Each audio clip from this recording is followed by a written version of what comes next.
You are all welcome to that session. The today's topic is Industrial Development Bank of India. You are all from aspirants of banking career in different banks through IBPS, State Bank of India, Reserve Bank of India, RRBs, etc. competitive examinations. Okay. So my intention of doing this session is to understanding of a particular session in depth so that you can understand and you can perform in your competitive examination చేయడం కోసం and as well as that interview face చేసేటప్పుడు కూడా మీకు it will be very useful. So my intention of doing this is in Telugu only to understanding our people. Okay. So if you like this, give a like and share to other people so that other people will get benefited of this one because you're all freshers who are not having any banking background. Okay, na? Now let us start. See here. First of all, IDBI, Industrial Development Bank of India అనేది it was established in 1964 లో establish చేశారంటే అది subsidiary of Reserve Bank of India అంటే Reserve Bank of India కొంత funds తోటి దీన్ని స్థాపించింది అనమాట. So it's a subsidiary of Reserve Bank of India. ఎందుకు స్థాపించాలి? Earlier there was a lack of coordination. అంతకుముందు ఎందుకు ఇంత అవసరం ఎందుకు వచ్చింది అంటే బిఫోర్ దాట్ ఇండస్ట్రియల్ ఫైనాన్స్ అనేది ఉండేది, ఫైనాన్షియల్ ఇన్స్టిట్యూషన్స్ అన్ని కూడా ఇచ్చేయి. కానీ ఏంటంటే there is no coordination among the people. ఇచ్చిన వాళ్ళకి ఇవ్వటం అంటే రెండు మూడు ఫైనాన్షియల్ ఇన్స్టిట్యూషన్ తెలియకుండా ఒకళ్ళకి అడ్వాన్స్ చేయడం, లోన్స్ ఇచ్చేయడం, సో మల్టిపుల్ ఫైనాన్స్ చేయడం, సో నీడీ పీపుల్కి ఏంటంటే మిస్ అవ్వడం. సో ఇవన్నీ ఎందుకు జరుగుతాయంటే కోఆర్డినేషను, సూపర్విజను, ఒక సిస్టమ్ అనేది లేకపోవడం బట్టి, మానిటర్ చేసేవాడు లేకపోవడం బట్టి, సో దీనివల్ల ఓవర్ ల్యాపింగ్, డూప్లికేషన్ ఇవన్నీ జరిగాయి. సో మెయిన్ సెట్ బ్యాక్ ఎక్కడ జరిగిందంటే ఇంపార్టెంట్ నేషనల్ ప్రాజెక్ట్స్ ఉంటాయి ఫైనాన్షియల్ సపోర్ట్ కోసం, అవి మిస్ అవుతా ఉంది ఈ ఫైనాన్షియల్ సిస్టంలో without any financial support. So ఇవన్నీ దృష్టిలో పెట్టుకుని 1964లో రిజర్వ్ బ్యాంక్ ఆఫ్ ఇండియానే ప్రమోట్ చేస్తుంది అనమాట IDBI. So that is the history and background of that setting of this IDBI, right? Next purpose, main purpose of this is industrial development in the country. అల్టిమేట్గా whatever the reasons it might be, acceleration of that industrial development in India is a compulsory. That is the main purpose of establishing of this IDBI. Now, objective ఏంటి అంటే it is, first of all, it is called as an DFI అంటాం. DFI అంటే direct financial institute. అంటే DFI అనేది ఏంటంటాం అంటే apex body మాట. అంటే industrial అడ్వాన్సెస్లో ఇచ్చే ఫైనాన్షియల్ ఇన్స్టిట్యూషన్స్ అన్నిటికీ కూడా ఇది హెడ్ కింద లెక్క. అంటే మనం జ్యుడిషియల్ సిస్టంలో సుప్రీంకోర్టు అనేది ఎపెక్స్ ఎలాగో, ఇక్కడ కూడా ఇండస్ట్రియల్ సెక్టార్లో, ఫైనాన్షియల్ సెక్టార్లో ఎపెక్స్ బాడీ కింద ఇది నోటిఫై అయింది ఐడిబిఐ. ఎందుకంటే ఇది ఏం చేస్తుందంటే coordinating functions of all the financial institutions in the single integrated movement of development of banking and supplementing their resources for industrial financing and to viable projects of the national importance. National importance projects అనేది main agenda. ఇందులో అవి cover అవుతూ ఉండాలి without missing of that financial support. So that is the main object. Next వస్తే, so here financial resources ఏంటి వస్తే first share capital. Share capital ద్వారా IDB అనేది ఆథరైజ్డ్ క్యాపిటల్ 50 crores తోటి ఫామ్ అయింది. అది సబ్సిక్వెంట్గా తర్వాత గవర్నమెంట్ అనేది అమెండ్ చేయడం ద్వారా certain provisions IDB act amend చేయడం ద్వారా దట్ ఆథరైజ్డ్ క్యాపిటల్ అనే ఆఫ్ ద బ్యాంక్ అనేది రైజ్ చేశారు. అప్ టు 2000 crores దాన్ని ఇంక్రీజ్ చేశారు. ఆ తర్వాత ఇంకా ఫర్దర్గా ఇంక్రీజ్ అయ్యి now it reach to 5,000 crores. అంటే ద షేర్ క్యాపిటల్ 50 crores నుంచి స్టార్ట్ చేసింది, డిఫరెంట్ అమెండ్స్మెంట్స్ చేసుకుంటూ దాన్ని 5,000 crores దాకా ఎక్స్పాండ్ చేశారు అన్నమాట. That is one source of fund. Share capital అంటే ఏంటంటే మూలధనం. ఓకే. తర్వాత ఇది కాకుండా బారోయింగ్స్ కూడా ఒక ఫెసిలిటీ ఇచ్చారు. అంటే ఐడిబి అనేది ఆథరైజ్ చేయబడింది. ఎందుకు, ఒకవేళ ఫండ్స్ ఏమైనా కావాలనుకుంటే, రిసోర్సెస్ ఆఫ్ ఫండ్స్ రైజ్ చేసుకోవాలనుకుంటే గవర్నమెంట్ ఆఫ్ ఇండియా నుంచి కానీ, రిజర్వ్ బ్యాంక్ ఆఫ్ ఇండియా నుంచి కానీ, లేదంటే అదర్ ఫైనాన్షియల్ ఇన్స్టిట్యూషన్స్ నుంచి కానీ అది అప్పు తెచ్చుకునే వెసులుబాటు దానికి ఇచ్చారు. అంటే బారోయింగ్. ఓకే. అంటే తన ఫండ్స్ ఓన్లీ లేకపోతే కనుక వీళ్ళ దగ్గర నుంచి వాళ్ళు రైజ్ చేయొచ్చు అన్నమాట ఫండ్స్. సో ఈ రెండిట్లో వాడికి sources of funds for this IDB, అది గుర్తుపెట్టుకోండి. నెక్స్ట్ వస్తే ఫంక్షన్స్ ఆఫ్ ఐడిబికి వస్తే మెయిన్ ఫంక్షన్స్ ఏంటని చూస్తే IDBI first to coordinate the activities of other financial institutions who are providing term finance to the industrial sector. Industrial సెక్టార్లో term ఫైనాన్స్కి చేయాలనుకున్నప్పుడు development financial ఇన్స్టిట్యూషన్స్కి, activities of other development financial ఇన్స్టిట్యూషన్స్కి coordinate చేయడం. అంటే ఇప్పుడు సిడ్బి ఉందనుకోండి, సిడ్బి అనేది it is also one DFI. So వీళ్ళు కూడా చేస్తుంటారు, కానీ అది వేరే వింగ్. అసలు యాక్చువల్గా మెయిన్ ఇనీషియల్గా 1964లో స్టార్ట్ చేస్తున్నప్పుడు సిడ్బి లేదు కాబట్టి అప్పుడు వీళ్ళే కోఆర్డినేట్ చేసుకుంటూ వచ్చేవారు. అదే ఫైనాన్షియల్ ఇన్స్టిట్యూషన్స్ అన్నీ కూడా వీళ్ళు చూసుకున్నారు అనమాట. ఎస్పెషల్లీ ఇండస్ట్రియల్ సెక్టార్లో టర్మ్ ఫైనాన్స్ చేసేటప్పుడు.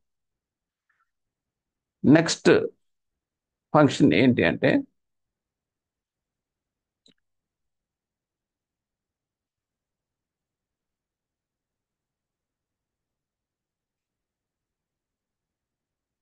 to provide refinance to financial institutions as well as scheduled banks granting medium and long-term loans to industries. Refinance అని చెప్పేసి ఏంటి, రీఫైనాన్స్ అంటే ఈ public sector banks, what is that, schedule commercial banks, ఇవన్నీ ఉంటాయి చూడండి, financial institutions, ఇవన్నీ కూడా మీకు ఆల్రెడీ ఇండస్ట్రియల్ అడ్వాన్సెస్ ఇస్తూ ఉంటాయి, ఇండస్ట్రీస్ అప్పులు ఇస్తూ ఉంటాయి. వాళ్ళకి వీళ్ళు సోర్సెస్ ఆఫ్ ఫండ్, సపోజ్ 500 కోట్లు ఇచ్చినాయి అనుకోండి ఇండస్ట్రియల్ సెక్టార్లో, సో 500 కోట్లు కూడా ఐడిబిఐ వాళ్ళకి సప్లిమెంట్ చేసేది అనమాట అండి రీఫైనాన్స్ ద్వారా. అంటే మళ్ళీ ఇవ్వండి కావాలంటే అని చెప్పేసి, అంటే లోయర్ రేట్ ఆఫ్ ఇంట్రెస్ట్కి ప్రొవైడ్ చేసేది ఫండ్స్. సో దీనివల్ల ఏమవుతుందంటే ఎక్స్పాన్షన్ ఆఫ్ దట్ ఫండింగ్ అనేది పెరుగుతుంది. ఓకే.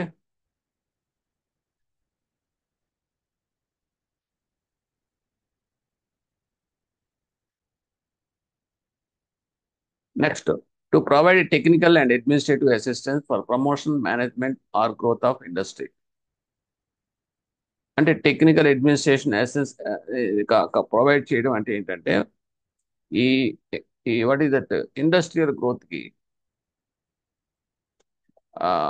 సపోర్టింగ్గా, అంటే లైసెన్సెస్ ఇష్యూ చేయడం కానీ, వాళ్ళకి కావాల్సిన టెక్నికల్ సపోర్ట్ కానీ, లేదంటే ఫామ్ చేయాలంటే కావాలి కదా, ఒక ఇండస్ట్రీ పెట్టాలంటే చాలా చాలా రిక్వైర్మెంట్స్ ఉంటాయి. అడ్మినిస్ట్రేషన్ అసిస్టెన్స్ కావాలి, లైసెన్స్ క్లియరెన్స్కి, స్థాపించడానికి, పొల్యూషన్ క్లియరెన్సెస్, ఇవన్నీ కూడా అడ్మినిస్ట్రేటివ్ అసిస్టెన్స్, ఇవన్నీ కూడా క్లియరెన్సెస్.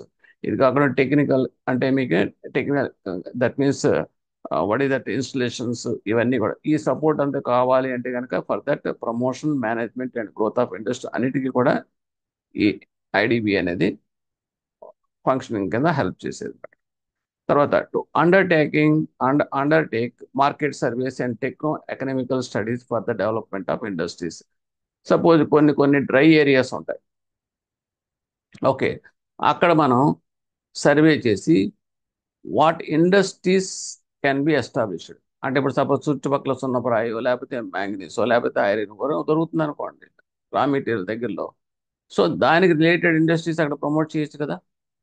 అంటే ఇది ఎన్ని చేయాలంటే కనుక మీకు మార్కెట్ సర్వీస్ చేయాలి. మార్కెట్ సర్వీస్ అంటే ఇక్కడ available resources of man power ఉన్నారా లేదా, ఓకే, అలాగే resources like water facilities, power ఉంటాయా లేదా, రా మెటీరియల్ ఉంటే సరిపోదు కదా. సో అవన్నీ కూడా వాళ్ళు చేసుకుని, అంటే టెక్నో ఎకనామికల్ స్టడీస్ అంటాం, చేసుకుని మార్కెట్ సర్వీస్ కూడా ఈ ప్రోడక్ట్ నుంచి లిఫ్టింగ్ చేయగలుగుతాం లేదా, ట్రాన్స్పోర్ట్ ఫెసిలిటీస్ ఉంటాయా లేదా, ఈ ప్రోడక్ట్కి మార్కెటింగ్ ఉంటుందా లేదా, ఈ ప్రోడక్ట్ తయారైతే కనుక మనకి మార్కెట్లో డిమాండ్ ఉంటుందా లేదా. సో ఇవన్నీ చేసిన తర్వాత అప్పుడు ఒక ఇండస్ట్రీని స్టార్ట్ చేయాలి. సో ఇవన్నిటికీ కూడా హెల్ప్ చేయడానికి ఐడిబి అనేది ఉపయోగపడేది అనమాట. It is one of the functions of this IDB. తర్వాత IDBA was empowered to finance all types of industrial concerns engaged in the manufacture, preservation, or processing of goods, mining, hotel industry, fishing, shipping, transport, generation, and distribution of that power, etc. And all fields. అంటే empowered in the sense they have given full-fledged powers of finance to all the types of industrial concerns. ఎక్కడెక్కడ engage అవుతున్నాయంటే మ్యానుఫ్యాక్చరింగ్లో engage అయిన industry, preservation or processing of goods, preservation the storage. Okay. అలాగే processing, goods processing. Suppose ఇక్కడ దాకా ఎందుకు processing అంటే it is making, raw material నుంచి తయారు చేయడం అన్ని కూడా ప్రాసెసింగ్. ప్రిజర్వేషన్ అంటే కీపింగ్. సపోజ్ ఇప్పుడు వాట్ ఈస్ దట్, అది అగ్రికల్చర్ కూడా కావచ్చు, ఏదైనా సరే కావచ్చు. అలాగే మైనింగ్, మైనింగ్ అంటే that means extracting of that minerals, mines. అలాగే hotel industry, it is also industry కింద లెక్క. Fishing, shipping, transport, generation and distribution of the power, power generation, ఇవన్నీ కూడా ఇండస్ట్రీస్ కింద ఐడెంటిఫై చేసి వాళ్ళకి ఫైనాన్స్ చేసే ఇండస్ట్రియల్ పవర్స్ అన్ని కూడా empower to that by that IDBI. Next IDBI operated various schemes of assistance. ఇది కాకుండా వాళ్ళు ఫైనాన్స్ అనేది త్రూ డిఫరెంట్ స్కీమ్స్ ద్వారా ఎక్స్టెండ్ చేయడం. అదేంటంటే direct assistance scheme, soft loans scheme. అంటే డైరెక్ట్ అసిస్టెన్స్ అంటే డైరెక్ట్ ఫైనాన్స్, ఎంతలో ఎంత కావాలి, సపోజ్ 100 crores కావాలి, ఓకే, డైరెక్ట్గా they are giving that 100 crores at a particular rate of interest, loan మాట. Next soft loan scheme. Soft loan scheme కింద అంటే ఏంటంటే తక్కువ రేట్ ఆఫ్ ఇంట్రెస్ట్, ఎక్కువ లాంగ్ టర్మ్ రీపేమెంట్ పీరియడ్ ఇస్తే కనుక that is the soft loan schemes అంటాం. అది ఎందుకు ఇస్తారు అంటే అందరికీ ఇస్తే అది ప్రయారిటీ, అంటే ఏదైతే మనకి చాలా ఇంపార్టెంటో ఎకానమీకి, ఆ పర్టికులర్ సెక్టార్ని మనం ప్రమోట్ చేయడం కోసం దానికి ఈ రకమైన మన సాఫ్ట్ లోన్ స్కీమ్స్ అనేది ఎక్స్టెండ్ చేస్తాం. Next technical development fund scheme. Technical development fund scheme అంటే అదొక దాంట్లో వాళ్ళకి ఎగ్జిస్టింగ్ మిషనరీగా ఉంది. సో దాన్ని టెక్నికల్గా మనకి రిప్లేస్ చేయాలనుకోండి, మోడర్నైజేషన్ చేయాలనుకోండి, ఎక్విప్మెంట్ అంతా కూడా విత్ న్యూ మిషనరీ కానీ లేదంటే అప్గ్రేడేషన్ కానీ చేయాలనుకుంటే కనుక దానికి కొంత ఖర్చు అవుతుంది. సో సెపరేట్ ఫండ్ స్కీమ్ ఒకటి పెట్టి దాని ద్వారా వాళ్ళకి ఆ ఫైనాన్షియల్ సపోర్ట్ ఇవ్వటం. Next refinance industrial loan scheme. Industrial loan scheme అనేటప్పటికీ రీఫైనాన్స్ చేసాం, ఇండస్ట్రియల్స్కి ఇచ్చే అడ్వాన్సెస్కి ప్రత్యేకంగా రీఫైనాన్స్ ఫెసిలిటీ చేయడం. అంటే ఆల్రెడీ ఇచ్చేస్తారు, ఆ పర్టికులర్ ఇండస్ట్రియల్ లోన్స్ కింద ఇస్తారు, ఇచ్చినట్టుగా అంతే అమౌంట్ మళ్ళీ తిరిగి రీఫైనాన్స్ రూపంలో ఈ ఐడిబిఐ ఎక్స్టెండ్ చేయడం. తర్వాత బిల్ రీడిస్కౌంటింగ్ స్కీమ్. బిల్ రీడిస్కౌంటింగ్ స్కీమ్ అంటే వీళ్ళు ఆల్రెడీ మార్కెట్ చేసిన ప్రోడక్ట్స్ తిరిగి ఫండ్స్ రూపంలో రాకుండా బ్లాక్ అవుతాయి, అంటే బిల్స్ రూపంలో వస్తాయి, ఇమీడియట్ క్యాష్ రూపంలో రావు. అంటే that will be realised for 3 months 4 months whatever it maybe, time పడుతుంది మనకి డబ్బుల కింద మారాలంటే. సో ఆ బిల్స్ వీళ్ళు ఏం చేస్తారంటే లాక్ అయిపోతాయి ఇండస్ట్రీస్ దగ్గర. సో వీళ్ళు ఈ ఐడిబిఐ ఏం చేస్తుంది, ఆ బిల్స్ దగ్గర పెట్టుకుని ఆ ఎగెనెస్ట్ దట్ బిల్స్ వీళ్ళు ఫండ్స్ ప్రొవైడ్ చేస్తారు. సో దట్ ఇక ఇండస్ట్రీ దగ్గర రొటేట్ అయిపోతుంది ఈ ఫండ్స్ అన్ని కూడా, అంటే లాక్ అవ్వకుండా ఫండ్స్ మళ్ళీ యూటిలైజ్ అయిపోతాయి అన్నమాట. So this is also one form of advance కింద లెక్క.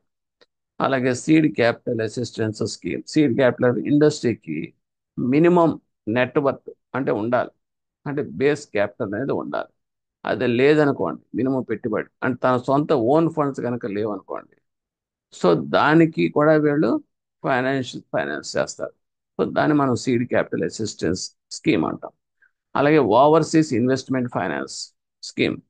ఓవర్సీస్ ఇన్వెస్ట్మెంట్, సపోజ్ వీళ్ళు they want to start an industry in the outside and abroad, so that also they can do it.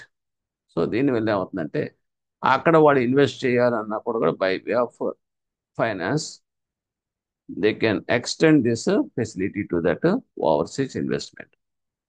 So ఇలాగా development assistance fund ఈ రూపంలో అన్ని కూడా functions IDBI చేస్తున్నారు. Next operations of ఐడిబిఐకి వచ్చేటప్పటికి indirect assistance, direct assistance రెండు చేస్తుందండి. డైరెక్ట్ అసిస్టెన్స్లో మనం చెప్పుకోవాలంటే ఇందాక మనం చెప్పినవి మనం బ్రాడ్గా చెప్పుకుంటాం. Project finance assistance first. Project finance assistance అనేటప్పటికి డైరెక్ట్గా ఇస్తారని చెప్పాను కదా, లోన్స్ ఇండస్ట్రీలో ప్రాజెక్ట్ లోన్స్ అంటాం. ప్రాజెక్ట్ లోన్స్ అంటే very big amounts, that to that project it will take a longer period, 10 years 15 years. Suppose ship yard కట్టాలన్నా, లేదంటే పెద్ద వాట్ ఈస్ దట్ హైవేస్ వేయాలన్నా కొన్ని బిగ్ ప్రాజెక్ట్స్ ఉంటాయి, లేదా power generations projects, hydel power generations projects, ఇవన్నీ కూడా సంవత్సరాలు పడతాయి అన్నమాట. సో వీటికి ప్రాజెక్ట్ లోన్స్ ఇవ్వాలనుకున్నప్పుడు ఇది డైరెక్ట్ అసిస్టెన్స్ కింద ఐడిబిఐ ఇస్తారు. And subscription to and under writing of issues of shares and debentures. అలాగే ఏదైనా సరే ఒక ఫండ్స్ రైజ్ చేయాలనుకున్నప్పుడు ఏదో ఒక ఇండస్ట్రీ వాళ్ళు షేర్స్ అనేది పబ్లిక్కి ఆఫర్ చేస్తారు. సో అటువంటి ఆఫర్ చేసిన షేర్స్ అన్నీ కూడా పబ్లిక్ నుంచి సబ్స్క్రైబ్ కాకపోవచ్చు. ఎందుకంటే పెద్ద ఇష్యూ అనుకోండి. ఇష్యూ అంటే వాడు ఇచ్చే క్యాపిటల్ అనేది, షేర్స్ అనే నెంబర్ ఆఫ్ షేర్స్ ఇష్యూ చేస్తాను అన్నీ సబ్స్క్రైబ్ అవ్వాలి లేదు. సో అటువంటప్పుడు వాళ్ళు ఏం చేస్తారంటే ఈ ఐడిబి అనేది మేజర్ పోర్షన్ వాళ్ళే తీసుకుంటారు, సబ్స్క్రైబ్ చేస్తారు. వాళ్ళకున్న ఫండ్స్ అవన్నీ కూడా షేర్స్లో ఇన్వెస్ట్ చేసి ఆ కంపెనీకి మూలధనం ఏర్పడేలాగా సపోర్ట్ చేయడం అన్నమాట. దాన్ని మనం అండర్ రైటింగ్ అని కూడా అంటాం. అండర్ రైటింగే గ్యారెంటీ ఇవ్వటం. ఓకే, మీ షేర్లు షార్ట్ ఫాల్ ఎక్కడ ఉందో అవన్నీ కూడా మేము తీసుకుంటాం. అలాగే guarantee for loans and deferred payments. ఒకవేళ ఇండస్ట్రీస్ కనుక అవుట్ సైడ్ నుంచి కనుక ఏమైనా లోన్స్ కనుక తీసుకుంటే దానికి వీళ్ళు గ్యారంటీ కూడా ఇస్తారు, ఎవరు, ఐడిబిఐ. అలా financial assistance under this scheme was granted for setting up of new projects as well as for expansion and modernisation renovation of existing units. Existing units కనుక వాళ్ళు ఎక్స్పాండ్ చేద్దాం అనుకున్నా, లేదంటే మోడర్నైజ్ చేద్దాం అనుకున్నా, రెనోవేట్ చేద్దాం అనుకున్నా వాళ్ళకి కొంత ఖర్చు అవుతుంది కాబట్టి వాళ్ళకి కానీ, లేదంటే న్యూ ప్రాజెక్ట్సే మేము స్టార్ట్ చేస్తాం అన్నారు కూడా, వాళ్ళకి కానీ ఫైనాన్షియల్ అసిస్టెన్స్ అందిస్తుంది అన్నమాట. ఓకే, సో దీన్ని ఏమంటాం అంటే ప్రాజెక్ట్ ఫైనాన్సింగ్ అని అంటాం అన్నమాట. Project financing nothing but they finance to that very big projects. అవి ఏదైనా కావచ్చు, అది రియల్ ఎస్టేట్ కావచ్చు, లేదంటే కనుక ఇన్ఫ్రాస్ట్రక్చర్ కావచ్చు, ఏదైనా సరే. కానీ ఇక్కడ మెయిన్ ఏంటంటే since it is an industry, so industry related projects మనం ఫోకస్ చేస్తాం. ఇండస్ట్రీ రిలేటెడ్ ప్రాజెక్ట్స్ అంటే పవర్ జనరేషన్స్ అని ఇందాక మనం చెప్పుకున్నాం, పవర్ జనరేషన్స్ అని, అలాగే మ్యానుఫ్యాక్చరింగ్ యూనిట్స్ అని, ఆ, ఇవన్నీ వస్తాయి మీకు. Okay, because only industries, highways అనేది ఇన్ఫ్రాస్ట్రక్చర్కి వస్తాయి కానీ ఇండస్ట్రీస్ కింద రావు కదా. So it is purely industry. And IDB introduces special schemes to small and medium scale in units for industrialization of the backward areas. అలాగే స్మాల్ అంటే ఇంట్రడ్యూసెస్ స్పెషల్ స్కీమ్స్ అంటే ఇప్పుడంటూ లేవు, ఇనీషియల్గా ఉండి దాని తర్వాత సిడ్బీ వచ్చిన తర్వాత ఈ ఫంక్షన్స్ అనేది సిడ్బీకి వెళ్ళిపోవడం తోటి అసలు ఒరిజినల్గా ఐడిబి ఏం చేసింది అంటే ఇంట్రడ్యూసెస్ స్పెషల్ స్కీమ్స్ స్టార్ట్ చేసింది. ఎవరికంటే మనం ఇప్పుడు అనుకుంటున్నాం చూడండి ఎంఎస్ఏ అని, అప్పట్లో small and medium scale units for industrialisation of backward ఏరియాస్కి సపోర్ట్ చేసేది అనమాట IDBI. And these concessions were made available to collaboration with that IFCA and ICICI. IDB also extended concessional rupee loans up to 2 crores and underwriting assistance up to 1 crore. అంటే ఈ concessions అన్ని కూడా కొన్ని concessions IDB extend చేసేది project finance అసిస్టెన్స్లో. అవి ఎవరికంటే ఎవరితోటి అంటే IFC, industrial financial corporation of India and ICICI వాళ్ళతోటి కొలాబరేటివ్ వాళ్ళకి ఫైనాన్షియల్ సపోర్ట్ ఇస్తూ వాళ్ళ కన్సెషన్స్ అనేది ఎక్స్టెండ్ చేసేవారు. And also this extended to concession rupee loans up to 2 crores. అలా అండర్ రైటింగ్ అసిస్టెన్స్ 1 crore చేసేది అనుకోండి, అది పెద్ద ఇంపార్టెంట్ ఏం కాదు. నెక్స్ట్ సాఫ్ట్ లోన్స్ అనేటప్పటికి 1976లో సాఫ్ట్ లోన్స్ అనే స్కీమ్ అనేది వీళ్ళు స్టార్ట్ చేశారు ఐడిబిఐ. దీని ప్రకారం ఏంటంటే కొన్ని చెప్పాను కదండి, ప్రయారిటీ లోన్స్. మీకు తెలుసుకున్న వరకు ఏంటంటే అది ఏంటంటే మెయిన్ ఎజెండా, మెయిన్ టాస్క్ ఏంటని తెలుసుకోండి. ఇన్ డెప్త్ డేటా మీకు అక్కర్లేదు, ఓన్లీ జస్ట్ బేస్ డేటా మీకు ఇచ్చాను కానీ ఇక్కడ ఏమవుతుందంటే సాఫ్ట్ లోన్ స్కీమ్ అంటే ఏం చెప్పాను మీకు, కన్సెషనల్ రేట్ ఆఫ్ ఇంట్రెస్ట్ తక్కువ, lower rate of interest and ఎక్కువ long duration of repayment period అనేది ఇవ్వటం. అది అన్నిటికీ ఇవ్వకంటే అన్ని ప్రయారిటీ సెక్టార్స్ మాత్రమే ఇస్తాం. ఆ రకంగా ఈ సాఫ్ట్ లోన్ స్కీమ్ ద్వారా ఇచ్చే ఫైనాన్షియల్ అసిస్టెన్స్ ఎవరికి ఇస్తారంటే ప్రయారిటీ అడ్వాన్సెస్. ప్రయారిటీ సెక్టార్స్ అంటే cement, cotton, textiles, jute, sugar and certain engineering industry, వీటన్నిటికీ ఇవ్వటం అన్నమాట. సో దాన్ని మనం సాఫ్ట్ లోన్ స్కీమ్ అంటాం. మూడో అసిస్టెన్స్ ఏంటంటే టెక్నికల్ డెవలప్మెంట్ ఫండ్ అంటాం. So TDF. సో దీన్ని ఏమంటే government of India introduce this TDF. దీని ద్వారా టెక్నికల్ డెవలప్మెంట్ ఏమిటి అంటే import licences for import of small value balancing equipments, technical knowhow, foreign consultancy services, drawings, designs by industry. అంటే ఏంటంటే ఒక ఇండస్ట్రీ పెట్టాలనుకున్నప్పుడు ఇంపోర్ట్ లైసెన్స్ ఏమైనా తెప్పించుకోవాలనుకున్నప్పుడు import licences, import of some valuable equipment కావాలనుకోండి, ఫారిన్ ఎక్స్చేంజ్ కావాలి కదా. సో దానికి మళ్ళీ ఫండింగ్ కావాలి. సో సో ఈ టెక్నికల్ డెవలప్మెంట్ ఫండ్ అనేది ఏంటంటే ఎందుకు మనం ఇంపోర్ట్ చేసుకోవాల్సి వస్తుంది, upgrading of our machinery, new technology మనం ఇండక్ట్ చేయడం కోసం.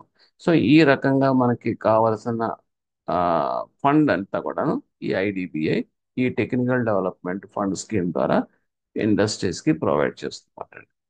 అలాగే సమ్ టైమ్స్ ఏంటంటే ఇవి fuller capacity utilisation, technology upgradation and higher exports కూడా ఉపయోగపడుతుంది. Next rehabilitization assistance to sick units. Rehabilitation sick ఏదైనా యూనిట్స్ కనుక సిక్ అయిపోయినాయి అనుకోండి, ఓకే, వాళ్ళకి సపోర్టింగ్గా అంటే మళ్ళీ తిరిగి దాన్ని అప్గ్రేడ్ మళ్ళీ మామూలుగా నార్మల్ స్టేజ్కి తీసుకురావాలంటే ఎక్కడ సెట్ బ్యాక్ ఉందో అది ఫైనాన్స్ రూపంలో సపోర్ట్ ఇవ్వడం. అవసరమైతే అటువంటి యాక్టివిటీస్ ఏమైనా చేస్తే కనుక ఏదైనా ఫైనాన్షియల్ ఇన్స్టిట్యూషన్ వాళ్ళకి రీఫైనాన్స్ అనేది చేయొచ్చు, లేదంటే డైరెక్ట్ రీఫైనాన్సెస్ కూడా ఈ సిక్ యూనిట్స్కి చేస్తుంటుంది అన్నమాట IDBI. So these are all the required functions done by that IDBI. So అదే ఇక్కడ మేము క్లియర్గా చెప్పాం. డైరెక్ట్ ఫైనాన్షియల్ అసిస్టెన్స్లో ఏముంటుందంటే project financial assistance, soft loan assistance, assistance under technical development fund scheme and rehabilitation assistance for sick units. Okay, ఈ నాలుగు కూడా డైరెక్ట్ అసిస్టెన్స్ ఐడిబిఐ చేస్తుంది. తర్వాత ఇండైరెక్ట్ అసిస్టెన్స్ అనేది అప్పటికి అందులో ఏముంటుంది అంటే రీఫైనాన్స్ ఉంటుంది. ఇండైరెక్ట్ అసిస్టెన్స్లో mostly IDBI provides refinancial facility against term loans granted by the eligible credit. ఏదైనా ఫైనాన్షియల్ ఇన్స్టిట్యూషన్స్ ఆల్రెడీ లోన్స్ ఇచ్చి ఉంటాయి కదండి, ఇండస్ట్రియల్ లోన్స్ ఇస్తాయి కదా, దానికి మళ్ళీ అంతే అమౌంట్ వీళ్ళు ఫండింగ్ చేస్తూ ఉంటారు అన్నమాట, లోయర్ రేట్. సో దీనికి ఏంటంటే రీఫైనాన్స్ అని అంటాం. ఇంతకుముందు కూడా మనం సిడ్బీలో చెప్పుకున్నాం. సో ఈ రకంగా రీఫైనాన్స్ సపోర్ట్ అనేది అందరికీ ఇస్తుందంటే అన్ని ఫైనాన్షియల్ బ్యాంక్స్, ఎందుకంటే కమర్షియల్ బ్యాంక్స్ అన్ని కూడా ఇండస్ట్రియల్ అడ్వాన్సెస్ ఇస్తూ ఉంటాయి.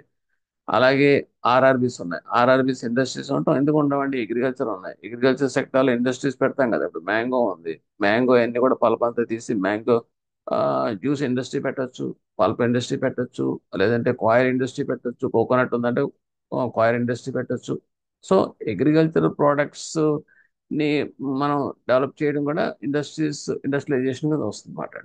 సో ఆ రకంగా ఏమంటారు, రీఫైనాన్స్ సపోర్ట్ అనేది కమర్షియల్ బ్యాంక్స్కి చేసిన, ఆర్ఆర్బీస్కి చేస్తుంది, state cooperative banks, state financial corporations, state industrial development corporation, authorise section, వీటన్నిటికీ కూడా రీఫైనాన్స్ ఫెసిలిటీ అనేది ఐడిబిఐ ఇండైరెక్ట్ అసిస్టెన్స్ ద్వారా కల్పిస్తుంది. తర్వాత రీడిస్కౌంటింగ్ ఆఫ్ దట్ బిల్స్. 1965లో ఈ రీడిస్కౌంటింగ్ ఆఫ్ ద బిల్స్ ని ఐడిబిఐ స్టార్ట్ చేసింది.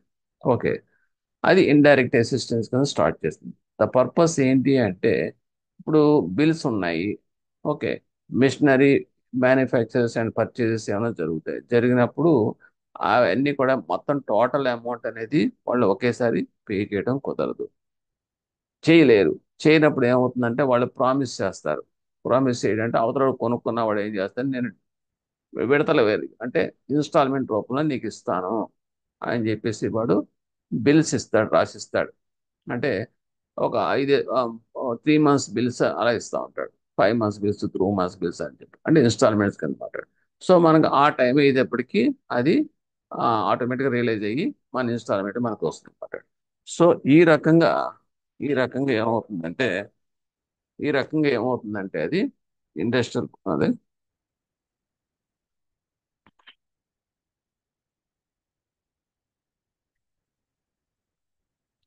So to help industrial machinery manufacturing అదే the purchase of machinery accept bills ఇవన్నీ కూడా ఫైనాన్స్ చేస్తారు. రీడిస్కౌంటింగ్ ఆఫ్ బిల్స్ అంటాం.